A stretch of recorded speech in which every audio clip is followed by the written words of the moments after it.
Hey, what's up, my friend? My name is Danny Dumas, and this is the Earn Your Title podcast. I'm really excited today because for two reasons. One, I have Lindsey, my friend. She's an awesome life coach. She's a great friend, and she's an amazing question asker. And I've asked the most amazing question asker on the planet to be on my show today because today's my year anniversary. It's my 108th episode. And so Lindsey is going to interview me about this podcast, and I am excited. So Lindsey, one, thank you for being here. And two, I guess I'll let you take the show and I'll just listen. Man, thank you. And I want to say a huge congratulations. Having a podcast consistently, I don't know the stats, but there's a huge number of shows that never make it past a handful of episodes. So big congratulations to you. Well, thank you.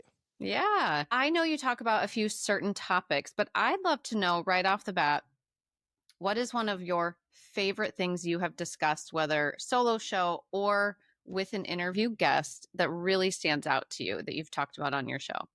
Yeah, think about that.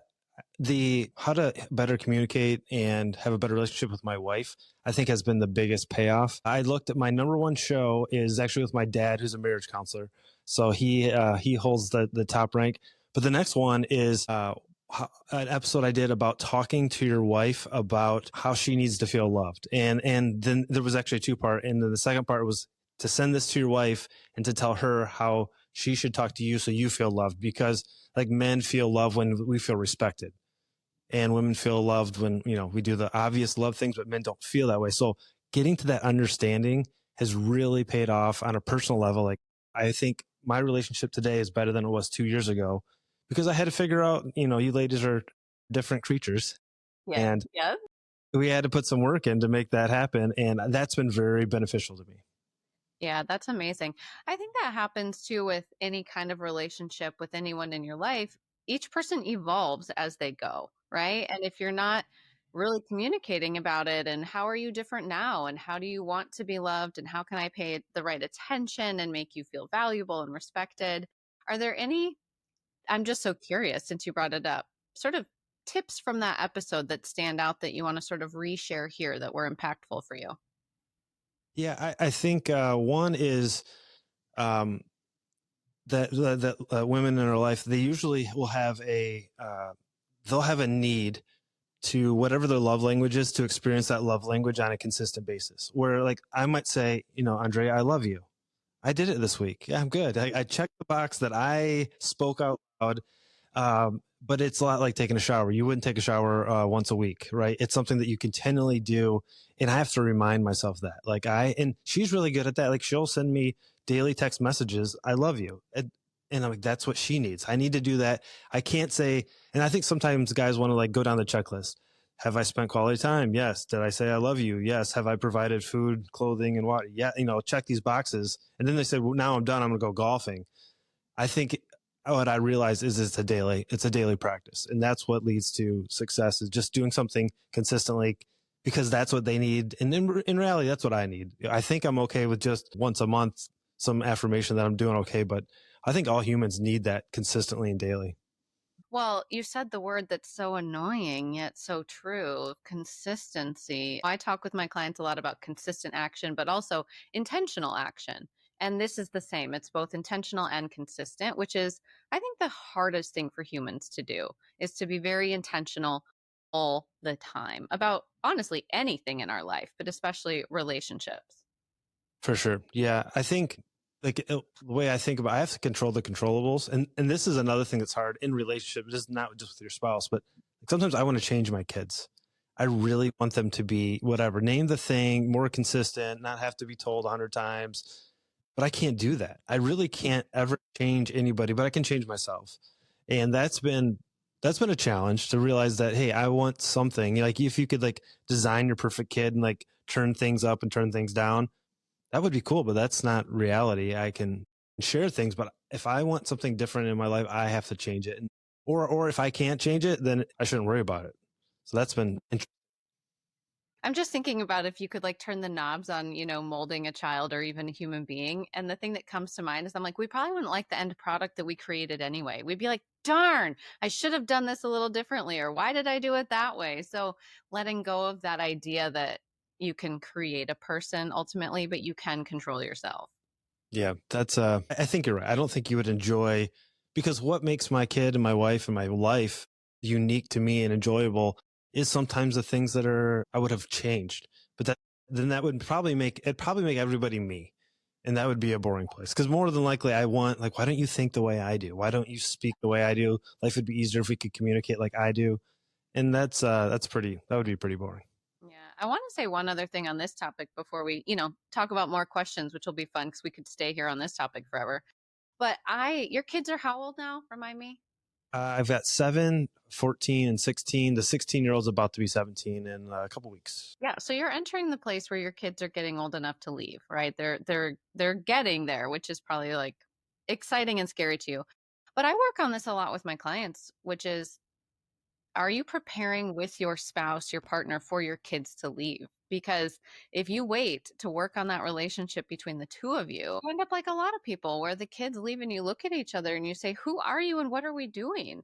And that intentional work starting so early is just such good prep. I've seen different scenarios with my clients and how it plays out in different ways. And that is the relationship. Yeah, you want to work on the relationship with your kids. Yes. Right. But you and your spouse are the ones that will hopefully still be there when they grow up. And that's so important. It's interesting to say that right now my son is house sitting for the first time. So he has not been home. He won't be home for probably a week and a half. I'm sure he'll come home to eat today. We're cooking out Yeah. but and it was actually funny. He had a little bit of a crisis. He lost his phone. And I wanted to go over there and I'm like, all right, I'm going to tear the house apart. I'm going to find your phone because this is inconvenience for us. We're talking through an iPad, but I'm like, no, bro, you're going to fix this. You just had a problem. You solved the problem. And it's been really good for me and my wife just to go, hey, he's doing his thing. He's going to have to learn some. But I do agree that you have to prepare for the next stage. And we've talked about it. I don't know if we're ready. My wife's Latin, so I think the idea of him leaving she's like, well, when he's about 30, he'll take off. He'll be back a lot. Yeah, they'll be back. Yeah. I found as long as my dad would feed us, all my sisters would come home. So that's the key. We'll come to your house when your dad is cooking, please. Yes. Yeah. Get some Dan cakes and they're good stuff for sure. Exactly. All right. What have you really learned yourself from having a podcast for 100 episodes? I don't want to call it the business, but the responsibility of having this podcast has increased my ability to, or my understanding that of the plan that I need to have. And I will, hopefully everybody listening to this has enjoyed it immensely. There has been nights where the day before I need to record, I'm like, I don't know what I'm going to talk about. And I've hated that. So I've tried to do a better job of, in the future, the planning, because I am a pretty spur of the moment, whatever happens, and I'll make it work. And but I don't want to be like that every week. There's some times when things happen, but so it's been challenging to have that forethought to get, 4 or 5 episodes ahead and to really start to think about what am I saying? Try to frame it and what is important to say. And also this has been interesting as I don't know where you're at on your journey to podcast, but people will start reaching out to you. And I actually turned down my first sponsorship because I didn't, not that I thought the product was bad. I just didn't know. And I'm like, man, and they had a timeline. We need 3 episodes for the next 3 weeks. And we want you to, it wasn't a lot of money, but it was money that someone was paying me to do something. And I had to decide ethically, where am I at with this podcast? What is more important? And I couldn't make it work. And so I didn't. And I'm kind of proud of that. I'm proud that I was able to go, well, I don't have anything against it. It was a supplement. I'm like, I need to take it and see if I feel, and actually I took it and I'm like, yeah, I think I could, almost felt like I was taking caffeine, but it was good, but it wasn't the timeline that they had. And therefore I couldn't do it. So I've learned a little bit about myself that I don't need the money to make this work because my goal is not to make a ton of money. Now it's been 2 years.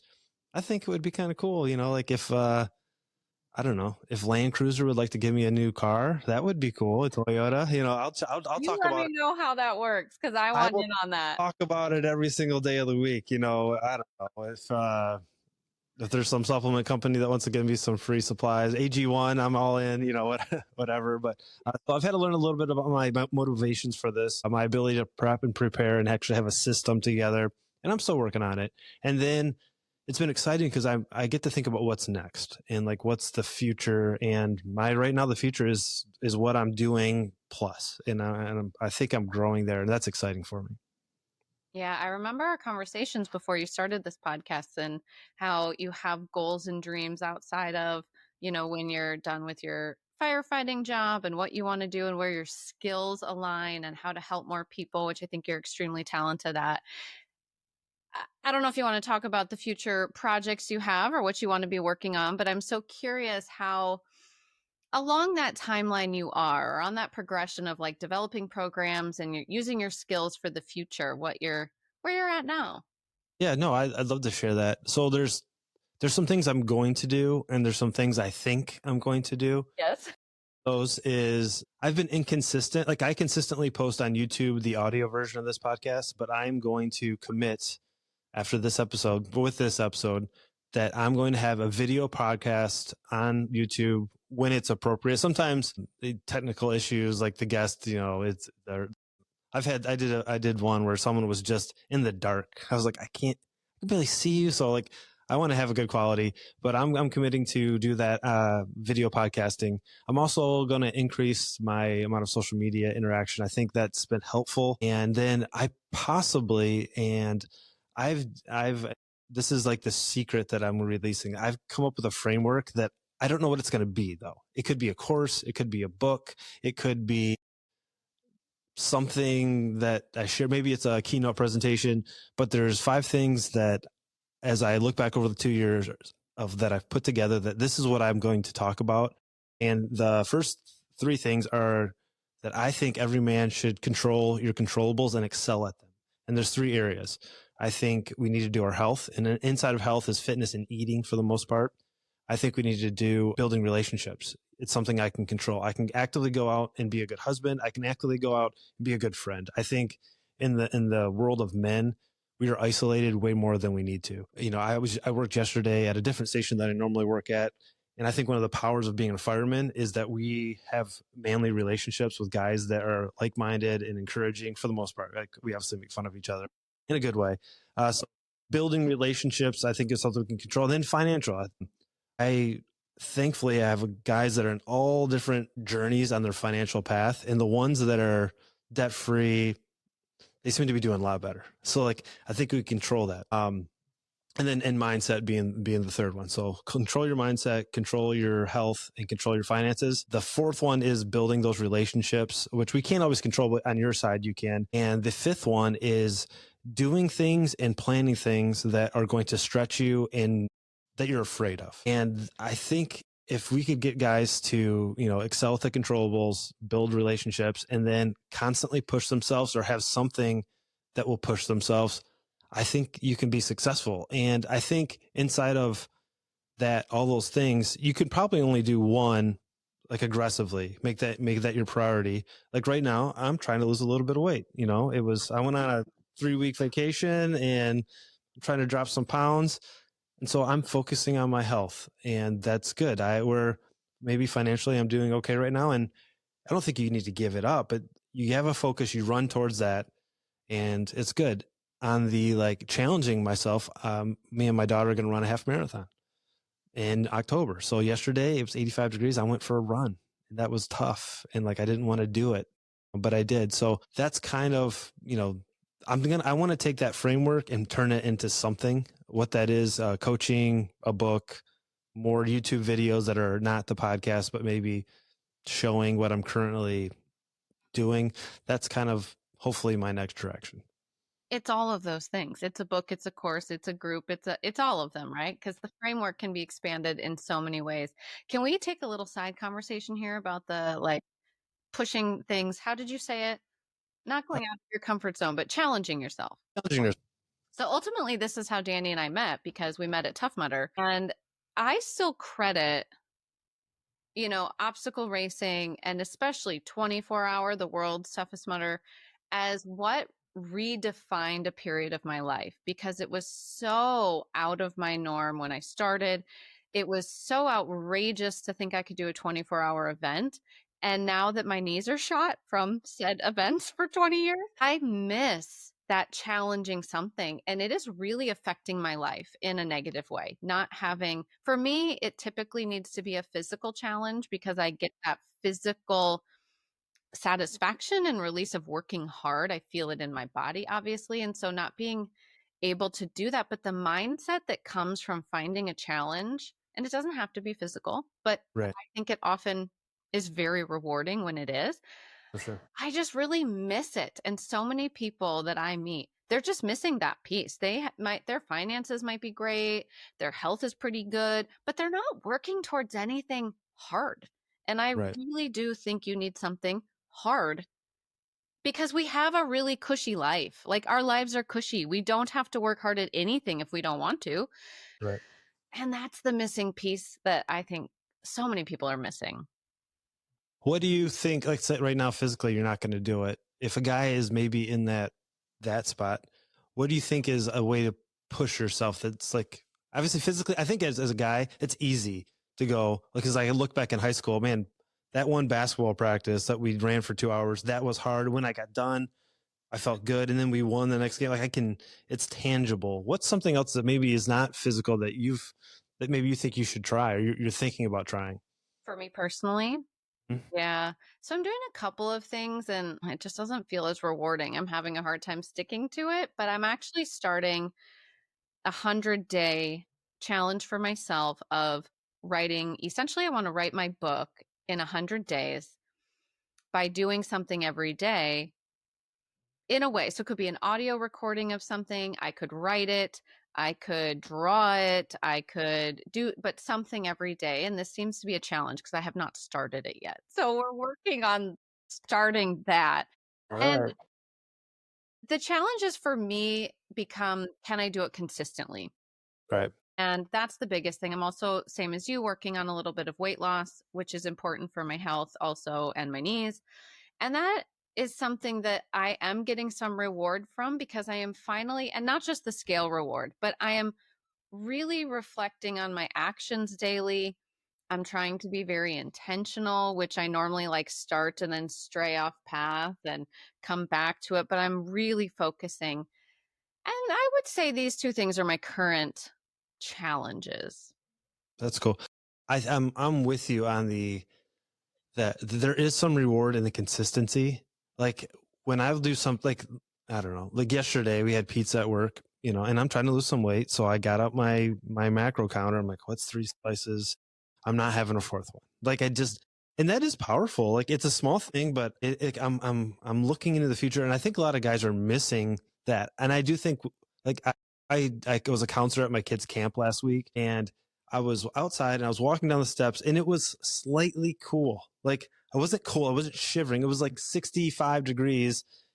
And I thought maybe I should go get my hoodie because I feel something. I'm like, what am I doing?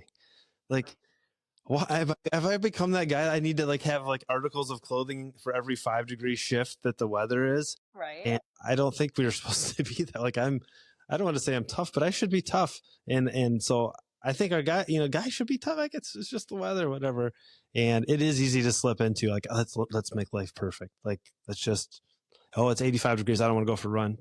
Dude, it's not 185 degrees. It's not even 100 degrees. Like go outside and run. I think that's important. Yeah. Well, I even heard the other day someone was talking about how, you can have your groceries delivered. You can have everything delivered to you. You can never leave your house if you didn't want to. We have air conditioning in our cars. We go from this building to that building. And we just lose a lot of our intention and challenge in our life if we're not careful, which sounds, especially with everything and how hard it is for a lot of people in this world. I think a lot about how we have to almost manufacture our own challenges to stay going, but Right. we really do to become better versions of ourselves, to show up better. I'm sure it's been a challenge to work on your relationship with your wife and with your kids. It's not something, and honestly, that could probably be the thing that people could pour their energy into as a challenge is how can I show up better for my family, for my relationships, and pour energy into that, which isn't always rewarding. This is the issue. It's not It always. goes back to control. Like I can be super nice to my wife and speak her love language, do all these things, and she might not respond like I want her to. That's And right. that is tough. That is really tough. But eventually it happens. Like I just like it's hard to be a really good guy for years. I know there's bad relationships, but just putting in the work, I think it's a good thing. Yeah. I say to clients a lot when they're struggling with relationships, I'll say, we are in relation to others all day long. Our neighbor, the person at the store, our significant people in our lives, we're always in relationship to people, but we cannot control how they react. What we are responsible for is how we show up and what we're putting forth. And if you are satisfied with that, and you know that you have put forth what is good and true to you and intentional and loving, the hard part is you have to wait to see what happens. And we want so badly to put forth something and control the outcome Right. and control the other person. And I mean, that's probably my biggest struggle is showing up in a real true way and not controlling the other person, which is very challenging for me. I think yeah, I'm very similar. I agree. I'm like I did this, now you do this. Like That's obviously right. yeah, This with is this this equals that reaction, yeah, and but that's not always. not always true. Not most of the time, but probably. Yeah. What do you see with your podcast is really for men to become better men. What do you see with your friends, your family, and your circle that they're really struggling with? It's a two-part question. What they're struggling with and what men are just doing really well right now. Like, what do you see in your circle? I think on doing well side, there's a lot of guys that have realized that the way they were raised by their dad wasn't necessarily like he was doing his best, but his best was what he got from his dad, and it probably hadn't changed. I think I am the first generation, probably my dad too. Like they've probably been 50-50 with my dad, but guys now are realizing that they can be part of their kids' lives in more than the provider role. So I think they're doing that better. I think they're realizing that hey, I can be a nurturer in a different way. I'm not going to. My wife is going to be more kind and caring than I am. That's just who she is.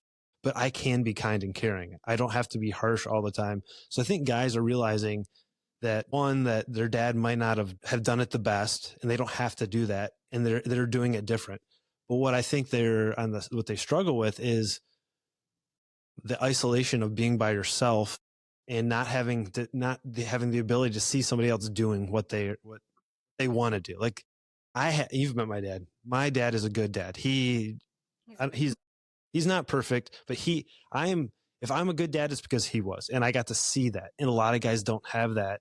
And with the current world of isolation with social media, they just don't have the ability to access somebody like my dad. And like that's part of the driver for this podcast. I've seen guys that I know they want to do good and they just don't have the information. They don't have the person in front of them. And so I've tried to bring people in who are like that, and I've tried to be that myself. So I think that's what they're struggling. They don't have the mentor to be the new era dad, whatever you want to call it. It's fascinating because I've said many times if I was going to go back to graduate school, I would study essentially parenting, more so mothering, because that's a more of specific interest to me, but parenting through the generations. And if you're really honest, you can't fault 100% our parents because they learned from their parents. And if you just keep going backwards and you match history and you match economics and you just start to put all these things together, you can just see why each generation parented the way they did and how it is evolving. And yet, at the same time, I think people think, well, am I feeling harshly about my parents if I want to do it differently? Is it Right. not loving to say, I didn't like how you did that. I want to do it differently? When that's also sort of the natural evolution. You take what you like, you can leave what you didn't like, and it's okay to parent differently. And I so validate and want to support your mission of, essentially empowering dads to be more nurturing, more loving in their own way, right? It's not going to be the same as a mother. It's going to show up differently, but having dads who talk about emotions, who are a safe place for your kids, who don't yell all the time, who support in different ways is unique and it is not the norm. And it's just so powerful if you can show up as that kind of dad. One thing that's been helpful for me, I took a class. It was just like a 3-day seminar, and it was about the workplace and how dealing with different generations. And it was helpful. The guy broke down, he was a professor, of why our parents and our grandparents thought the way they thought. And it made a lot of sense. Like, for instance, the new generation doesn't care about their career as much as they do their extra time. Like, they're not loyal necessarily. And for someone like me, I'm like, well, that's crazy. Why would you not be loyal to your fire department? Because I got that from my dad, and he got that from his grandpa. And my grandpa, his job was literally the way they ate. Like, and there weren't jobs everywhere because he came out of the Great Depression. So like him keeping his job, working for the city of Birmingham as a manager, was the way he provided for his family. So he was so loyal because he came when he was a kid. His dad died of TB, and his mom was a day laborer, and like they lived hand to mouth every single day. And then when he got this job, it was so important to him. And then they pass that down to my parents. Why would you not care about your job? Your job is so important. Well, it's just different. It's not wrong. They weren't wrong in feeling. They had a set of experiences, the Great Depression, World War II, that passed on to my parents, who had Vietnam and had other recessions. And like, so I think that's really helpful to always, like, it goes to like the Stephen Covey, seek first to understand and then to be understood.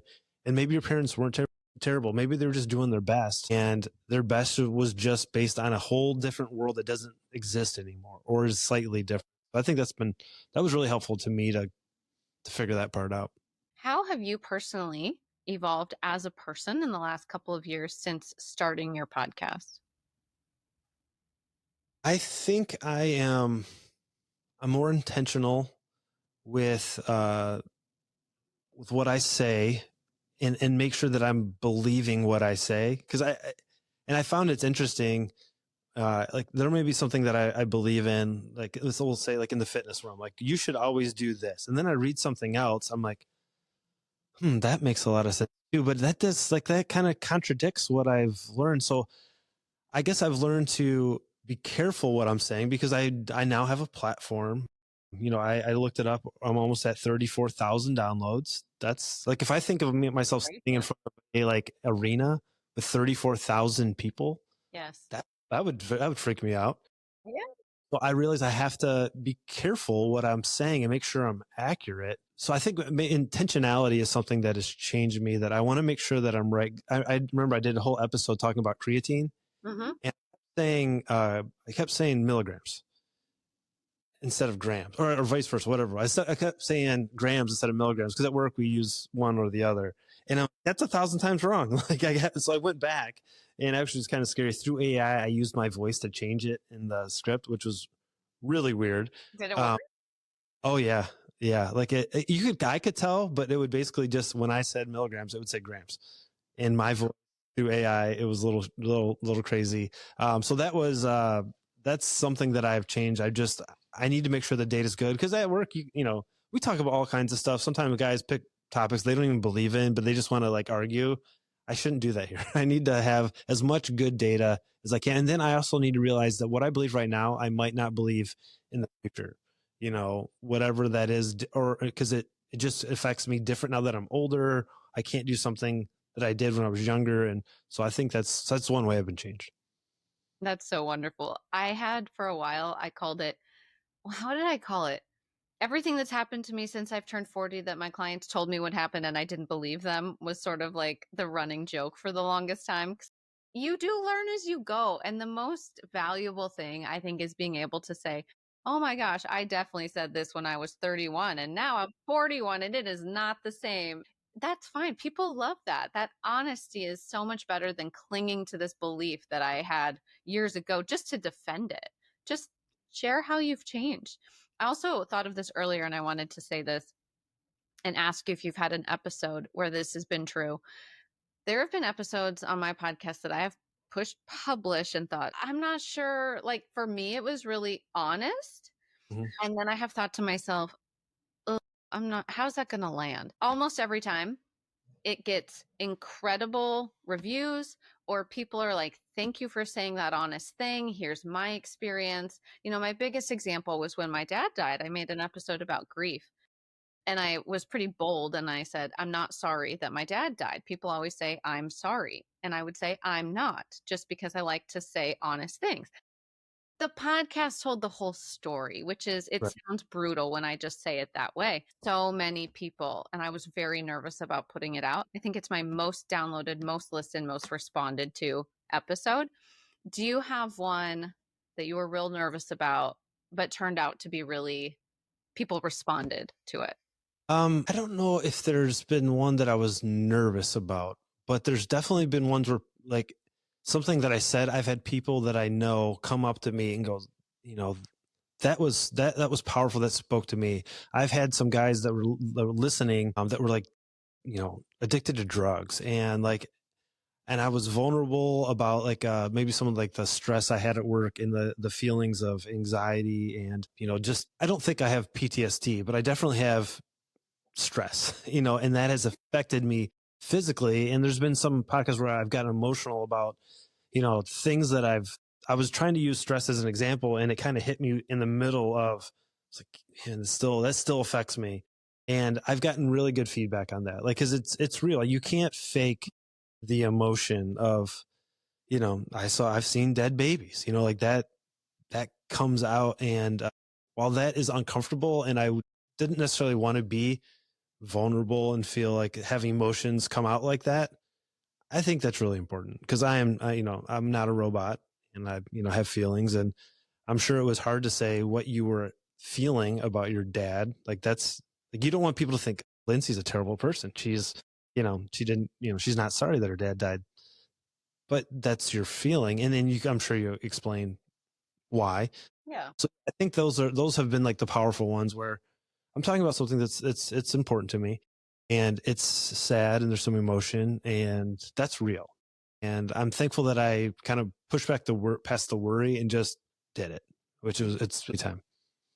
Well, and I would imagine that that really aligns with your goal of supporting men to become better men, better humans. When I think men don't talk about hard stuff as much. They tend to, if we're going to generalize, bottle the emotions, not talk about stressful things, not talk about sad things, not talk about how it affects us in a negative way. But you and I both know your body doesn't forget, your mind doesn't forget. And so for you to model sharing something, it does. It opens the door for someone else to even just to tell you, oh, hey, that really helped me think about this something. Or I did tell my wife about this, or I told a friend, or I kind of settled with something I'd been really bottling up. And that is, dare I say, probably one of the best things you can do on your show to Yeah, create stronger men, right?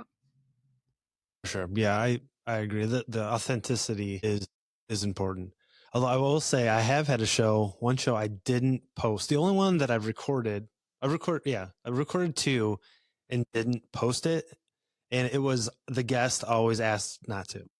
There was two times where someone's like, it wasn't good. I wasn't prepared. And I said, okay, I won't, you know, I don't think it's as bad as you think it is, but Right.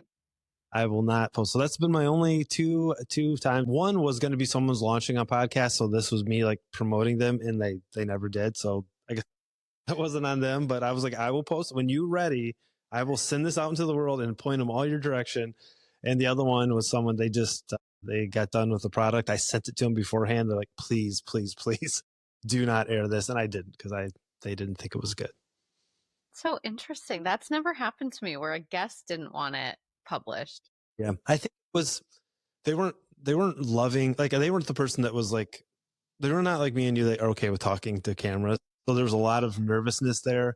And then I asked questions I was very curious about, and they didn't have good answers. They kind of stumbled through it. So I don't think they wanted to like harm their reputation by, they're like, I can get the good answers. When you asked me, I never thought about that. I'm like, it's okay. You know, no big deal. Yeah.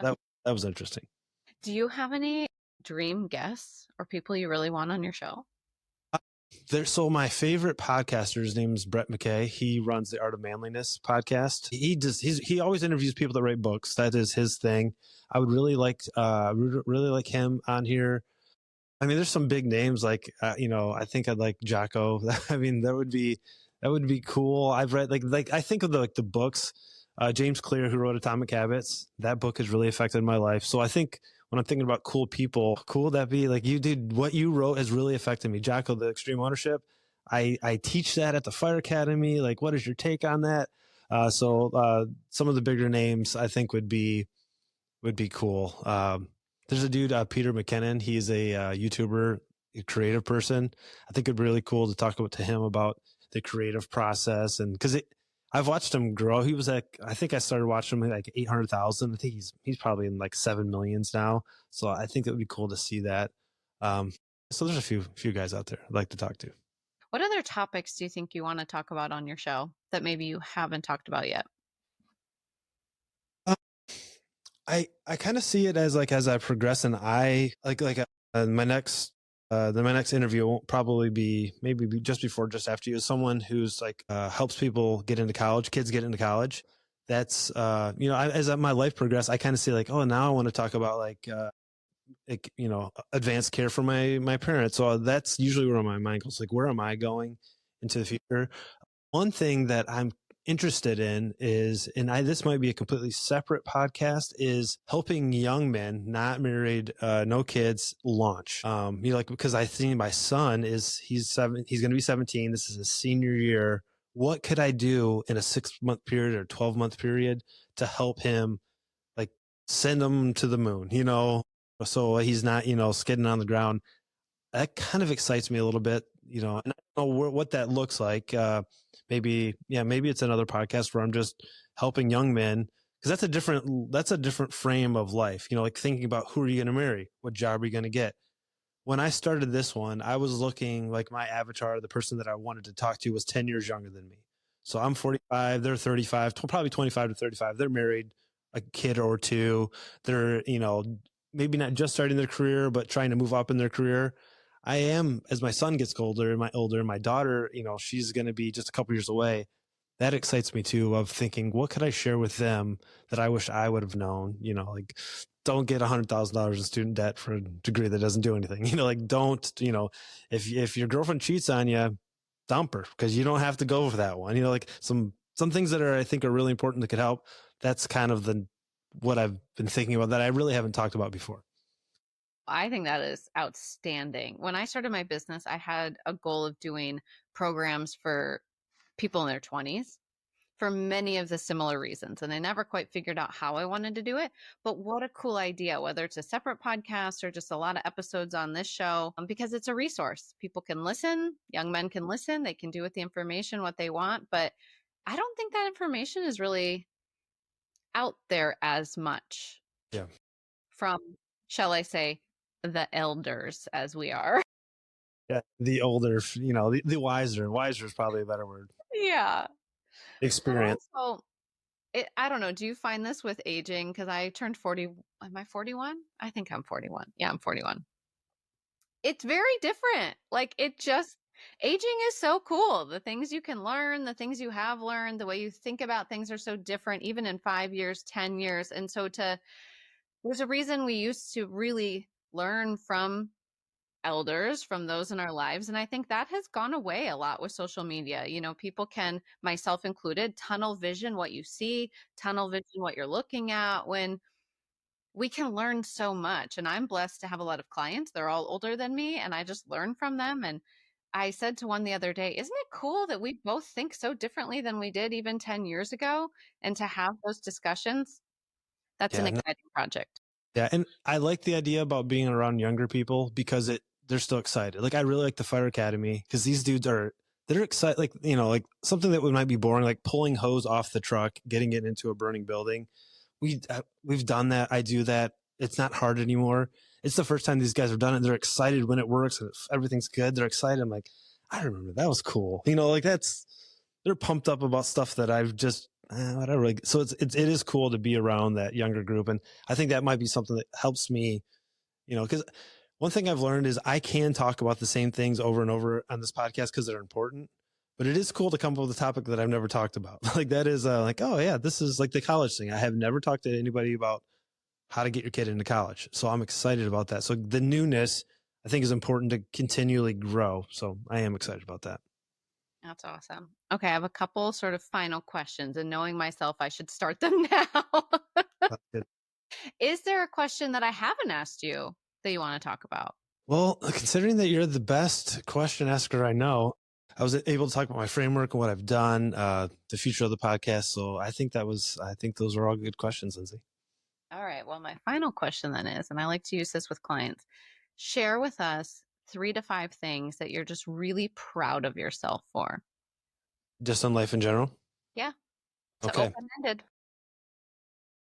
Me and my wife have a good relationship. I trust her completely. I think she trusts me completely. I think that's awesome. I've built this podcast. This is something I'm proud of. It's part of, I think I'm a Christian and it's part of my ministry. I have this outside of, talking to a camera. I've been able to influence men in work and the Fire Academy and on this podcast. I'm very proud of that. I'm mostly healthy. And, like I said, I've gained a little bit of weight, but I can still do the job. I'm moving in the right direction. And I think the last one is I'm still excited about doing new things. I haven't got to the point in my life where I'm in a rut and like, this is just what it is. I hope that 5 years from now, I'm doing things that I never thought possible. And I think those things I'm really excited about. Love those. And I also really love that you had them sort of on tap. People do not talk about the ways they are proud of themselves very often. So I applaud the fact that they just sort of rolled off your tongue. I love that. And I'm happy to know you and be your friend. Well, I want to give you a chance because you are a great coach. How would someone get a hold of you if they wanted to have great questions asked to them and kind of move forward in life? Oh, you're so kind. You can go to lindseyheiserman.com, which is my website. You can contact me there. The contact information is there. Or if you like Instagram, you can go to Lindsey Heiserman Coaching. Or if you're more of a LinkedIn fan, which I also love, you can find me just with my name, Lindsey Heiserman, on LinkedIn. And I will also say, I view coaching as a relationship and very question asking relationship like this. Contacting me never commits you to anything. I will always have a conversation with you to see if coaching is a good fit before you are committed to anything. That's awesome. Well, guys, I hope you've enjoyed this podcast. My name is Danny Dumas, and hopefully I'll see you for the next 2 more, 3 more, 5 more years. Take care. Bye.